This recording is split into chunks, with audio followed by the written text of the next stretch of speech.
Hello বন্ধুরা, welcome to androidanik YouTube channel. ভিডিওটি শুরু করার জন্য সবাইকে অসংখ্য ধন্যবাদ।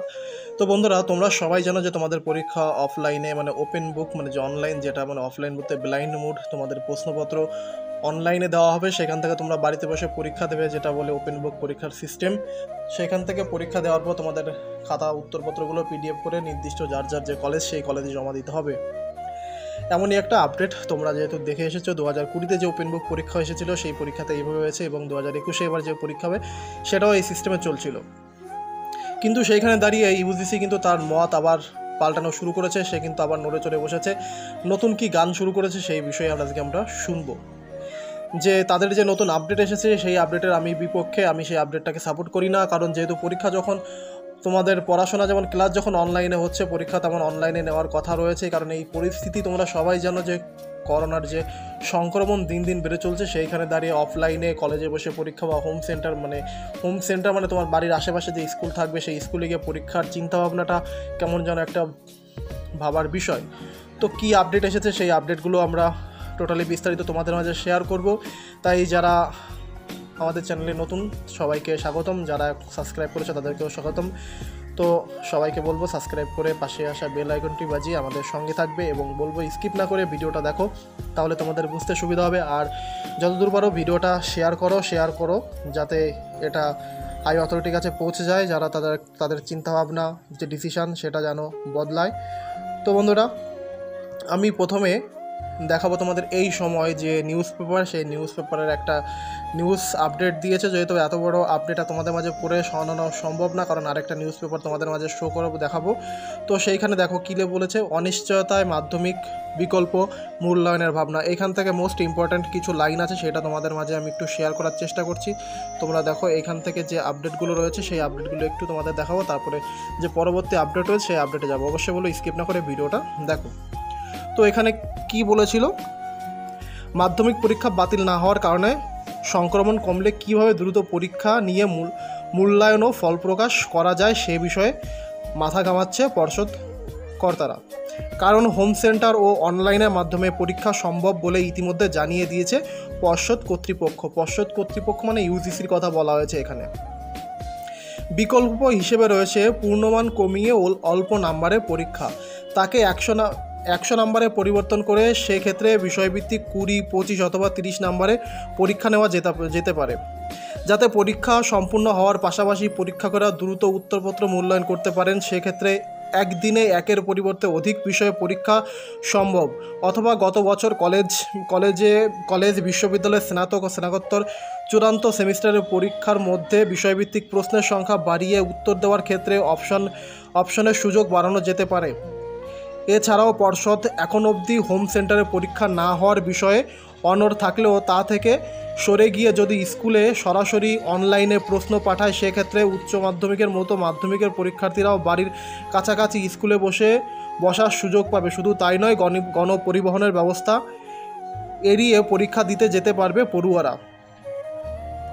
তো এখানে তোমরা দেখতে পাচ্ছ এখানে কি বলেছে, তোমাদের পরীক্ষার মান যেহেতু তোমরা জানো যে 2020-তে যে ওপেন বুক পরীক্ষা হয়েছিল সেইখানে কিন্তু তোমাদের 100 মান কমিয়ে 50 মানে পরীক্ষা হয়েছিল। সেখানে সেমিস্টারে 20 মার্ক 25 মার্কে এরকম পরীক্ষা হয়েছিল। এখানে সেইটা বলছে, কিন্তু এখানে যে 100 নম্বরের পরিবর্তে 20 থেকে 25, 30 নাম্বারের পরীক্ষা নেওয়ার কথা বলেছে, তাও অফলাইনে নেওয়ার কথা বলেছে। হোম সেন্টার যেটা বলেছে তোমাদের আশেপাশের যে স্কুল কলেজ থাকবে সেইখানে কিন্তু হোম সেন্টারের কথা বলেছে। এটা বলেছে এই সময়ে যে নিউজ পেপার, সেই নিউজ পেপার থেকে। চলো এবার আমরা দেখব আনন্দবাজার পত্রিকায় যে নিউজ দিয়েছে। এখানে দেখো কি বলেছে, ইউজিসির মতের বিরুদ্ধে অনেকেই।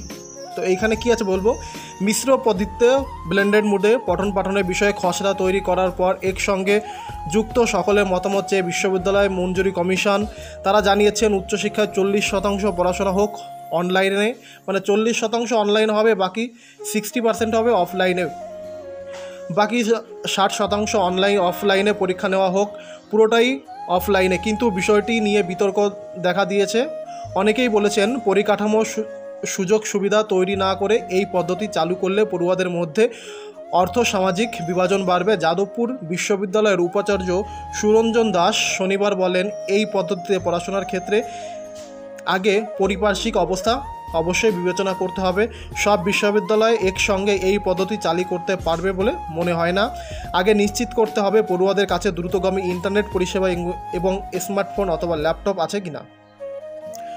কোনো বিশ্ববিদ্যালয়ে প্রতিটি পড়ুয়া এই সুযোগ পাওয়ার পরেই সেই বিশ্ববিদ্যালয়ের ক্ষেত্রে মিশ্র পদ্ধতি চালু করা সম্ভব। তা না হলে এই অর্থসামাজিক বিভাজন বাড়বে। প্রসঙ্গত করোনা পরিস্থিতি যাদবপুর বিশ্ববিদ্যালয়ের অত্যন্ত অঞ্চলে এবং আর্থিক দিক থেকে অসঙ্গতি সম্পন্ন পড়ুয়াদের জন্য দ্রুতগামী ইন্টারনেট এবং স্মার্টফোনের ব্যবস্থা করেছে। পশ্চিমবঙ্গ বিশ্ববিদ্যালয় কলেজ ও বিশ্ববিদ্যালয় শিক্ষক সমিতি সভাপতি শুভোদয় দাশগুপ্ত মিশ্র পাঠ নিয়ে ইউজিসির উদ্যোগে তীব্র প্রতিবাদ জানিয়েছেন। তার মতে অনলাইনে পাঠন কোনোভাবেই বিকল্প পাঠ পদ্ধতি হতে পারে না। ভারতের মতো একটি দেশ শিক্ষার প্রসারে এই পদ্ধতি বাধা হয়ে দাঁড়াবে। কলকাতা বিশ্ববিদ্যালয়ের শিক্ষক সমিতির সভাপতি পার্থিব বসুর বক্তব্য, অনলাইন পাঠন কখনোই অফলাইন পাঠনের বিকল্প হতে পারে না। অনলাইনে স্টাডি ম্যাটেরিয়াল পাঠানো বা কিছুটা আলোচনা করা যেতে পারে, কিন্তু এইভাবে বাধা ধরা অনলাইনে পাঠন এ দেশের নিরিখে বাস্তব নয়।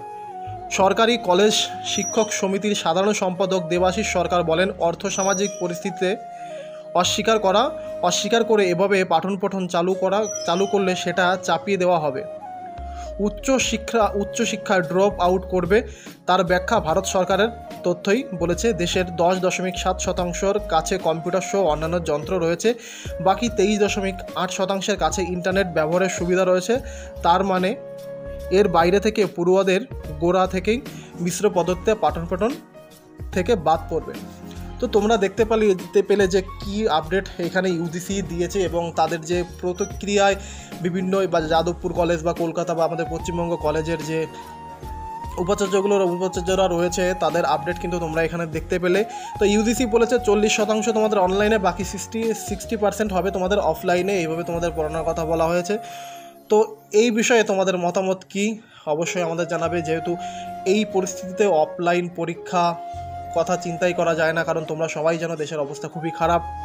তো সেইখানে দাঁড়িয়ে যেহেতু পরীক্ষা ক্লাস তোমাদের অনলাইনে হচ্ছে, যেহেতু পরীক্ষাও অনলাইনে হওয়ার কথা রয়েছে, হওয়া উচিত। তো সেইখানে দাঁড়িয়ে আমি কিন্তু অনলাইন মোডকে এখন সাপোর্ট করছি, যেহেতু অনলাইন মোড তোমরা সবাই জানো যে অফলাইনে পরীক্ষা হলে সেটা সব থেকে বেটার। যে তুমি যারা এই ভিডিওগুলো দেখছো অবশ্যই তোমরা জানো যে অফলাইনে পরীক্ষা দিলে যেভাবে তোমরা পরীক্ষা দিতে পারো এবং তোমাদের ক্লাসগুলো অফলাইনে যদি হয়, তোমরা যেভাবে কলেজে বসে বা স্কুলে বসে পড়তে পারো, সেইখানে কিন্তু অনলাইনে বসে পড়ানো সম্ভব না। এমনও দেখা যাচ্ছে 7-8 ঘন্টা করে ক্লাস হচ্ছে, তারপরে কিন্তু স্টুডেন্টরা ক্লাস করতে পারছে না, হয়তো অনেকের ইন্টারনেট কানেকশন নেই। এমনও টিচার ক্লাস নিচ্ছে যারা কোভিড পজিটিভ হয়ে তারা কিন্তু ক্লাস নিচ্ছে। অবশ্যই সেই সমস্ত টিচারদের দ্রুত আরোগ্য কামনা করি। তো বন্ধুরা, এই ছিল আমাদের আজকের ভিডিও। যদি ভিডিওটা ভালো লাগে অবশ্যই আমাদের ইউটিউব চ্যানেলটাকে সাবস্ক্রাইব করবে, পাশে আসা বেল আইকনটি বাজিয়ে দেবে যাতে সবার আগে ভিডিওগুলো পৌঁছায় তোমার কাছে। কমেন্ট বক্সে গিয়ে অবশ্যই তোমার মূল্যবান মতামত জানাবে এবং আমি বলবো তোমরা ভিডিওটা সবাইকে শেয়ার করো, যেন এই পরিস্থিতিতে পরীক্ষাটা অফলাইনে না হয়, যেহেতু অনলাইন মোডে হয়, যেভাবে 2020-তে ওপেন বুক পরীক্ষার সময় হয়েছিল। তো বন্ধুরা, আজকের মতো এই পর্যন্তই। সবাই ভালো থেকো, সুস্থ থেকো।